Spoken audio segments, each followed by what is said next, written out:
health checkup. 2 years ago, I was diagnosed with a tumor or lumps dito po sa lower part ng aking chest.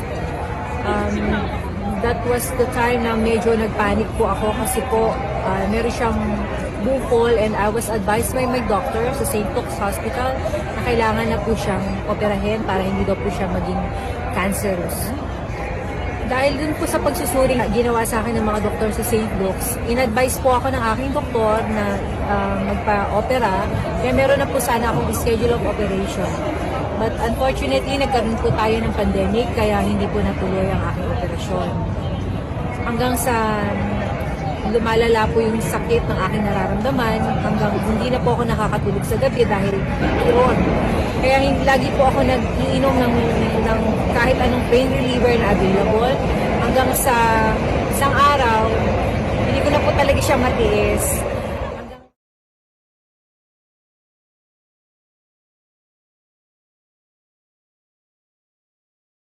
Madalas na po yung pagkirot ng aking bukol. Medyo natatakot na po ako at nag-worry. Gano'ng kalaki yung size? Kasing laki na po siya ng 500 yen. Actually, it's getting bigger and lumalala na nga po yung pagkirot. One night, pag-open ko po ng aking messenger, nagulat ako dahil meron akong natanggap na mensahe mula sa aking isang ka-churchmate, isang kaibigan. Pero nagulat ako kung ano yung purpose niya, bakit bigla niya ako naalala na kamustahin.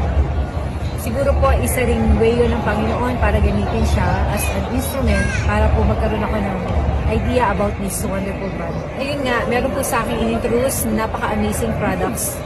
And the following day, I talked to him kasama ng kanyang business partner at doon po niliwanag sa akin ang tungkol dito sa mga products nila. Nung naipaliwanag po nila sa akin kung paano ang tamang pag-inom ng product na ito, agad ko naman pong sinimulan the following day. Magandang loob po si Mentor Nick na bigyan ako ng product na magamit ko para ma-try ko po. So ginawa ko po itong daily routine every morning, yung pagising ko sa umaga, bago po ako mag-almusal, 30 or 1 hour bago po ako kumain, ay iniinom ko na po ang produkto ito. Pagkaraan po ng mga ilang araw, napapansin ko po na nagkakaroon po ng pagkakaiba dito po sa akin nararamdaman po ito. Na unti-unti ko pong nararamdaman yung pagtigil ng kirot at ganoon na rin po na para siyang natutunaw at lumiit.